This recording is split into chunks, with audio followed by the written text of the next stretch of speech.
What this is important about this material is not the element.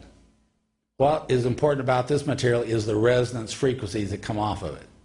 And that's what you're after. What's important to you is the resonance frequency. All of these elements are basically transition elements, and this is a periodic table, but this periodic table I found actually has the electron configurations. And it's really important to understand, particularly for gold here. You know, gold is element 79. It's a 5d10, which means its electron orbital, the 5d orbital is totally filled, but it's a 6s1. 6s1. Over here is the elements that, in this row right here, that normally we find has all S1s. Hydrogen, lithium, sodium, potassium, cesium, rubidium, strontium. These are the elements that have S1 orbital configurations. They're highly reactive elements. Gold, we all think, is noble. It doesn't react. But when you understand that gold is an S1, it cannot exist as an S1. And yet gold metal is supposed to be an S1. But it can't exist in a single atom as S1. It wants to be S2, or it wants to be S0, but it doesn't want to be S1. If it's S1, it wants to react with something, and it will find a partner. Even if it has to steal it from somebody near him, it will find a partner. Now, when it finds itself, when gold finds another gold atom, it locks onto it and says, now I have the orbital has 2. So now I have ORUS, gold 1, plus ORide, gold minus 1, and we now are a diatom that we call gold 0, or gold metal. But gold metal is ORUS, ORide. It's not really ORUM.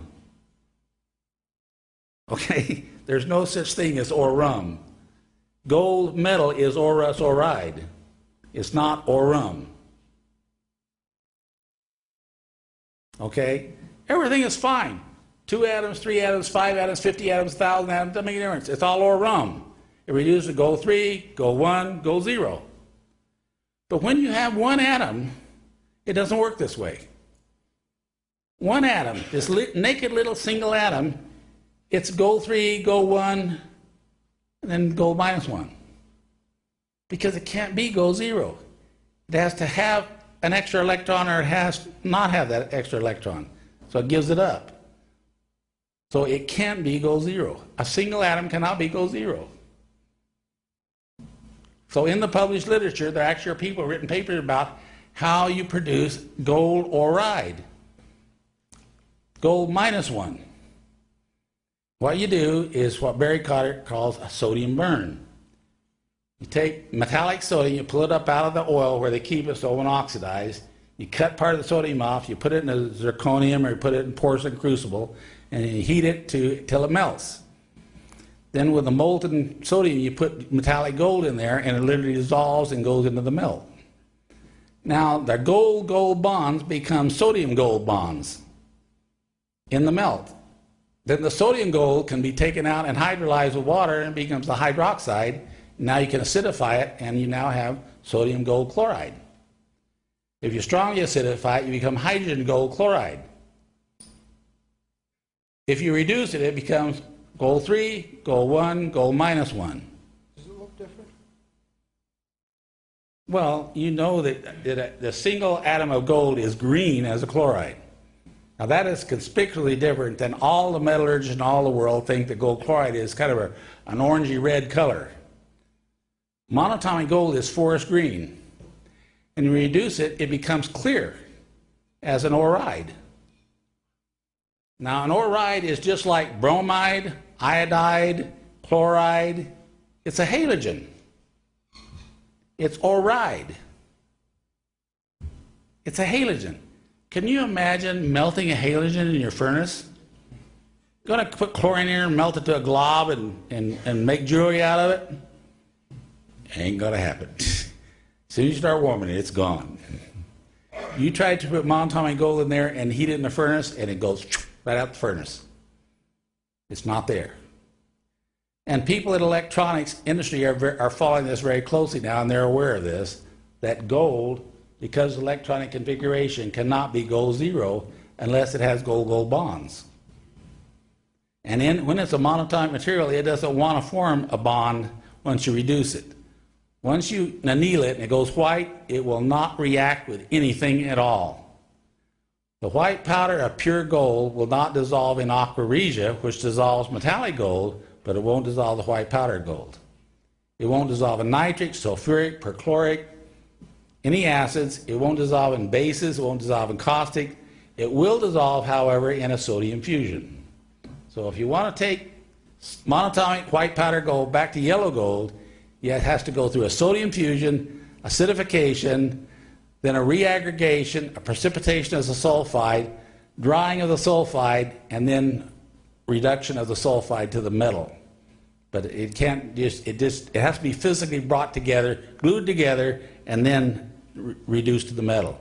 React with nitrogen you breathe, comes in and forms a resonance coupling with the white powder. It just resonates. Pretty soon the white powder starts pulling back and starts developing a feeling there's going to be a bond, and then electron annihilation occurs. When that annihilation occurs, it's received by the smaller atom, which is the nitrogen. And nitrogen, which is breathing every breath of air, has more nitrogen than you have oxygen, and the nitrogen becomes radioactive carbon-14 while you're breathing. There's annihilate to produce gamma-level radiation at exactly the frequency that's required to create transmutation of a proton to a neutron. Okay, and this can happen. It can happen naturally too. Every now and then radiation just hits it and it transmutes back. In our bodies, these elements in the Orm state, when you receive radiation damage, it's possible that the Orm state can react with nitrogen you breathe, comes in and forms a resonance coupling with the white powder. It just resonates. Pretty soon the white powder starts pulling back and starts developing a feeling there's going to be a bond, and then electron annihilation occurs. When that annihilation occurs, it's received by the smaller atom, which is the nitrogen. And nitrogen, which is breathing every breath of air, has more nitrogen than you have oxygen, and the nitrogen becomes radioactive carbon-14 while you're breathing. Now we finally waded through all this science because some of you people want to see, references and supporting evidence and all. That's what I gave you. Here's the supporting evidence. Okay. I was approached by a gentleman's representative who is so wealthy that I didn't even know anyone with that kind of money existed.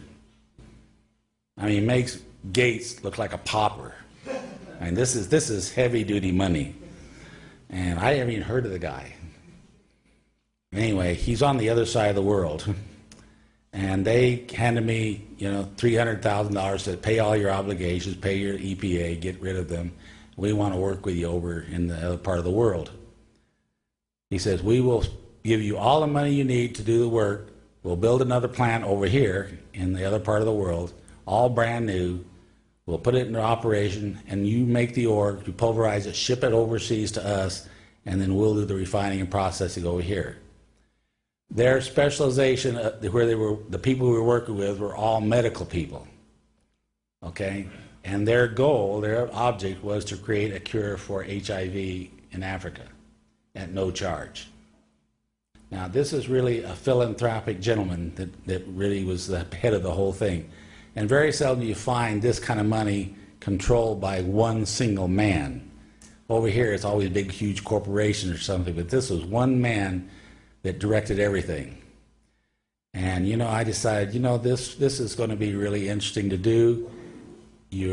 I got to have dinner with him whenever I was over there. I sat at a big round, 30-foot round table with the heads of state from China, the heads of state from Thailand, and the heads of state from Japan, the heads of state from Korea. We're all there at his round table as I was eating dinner with him, and my interpreters were there. Anyway,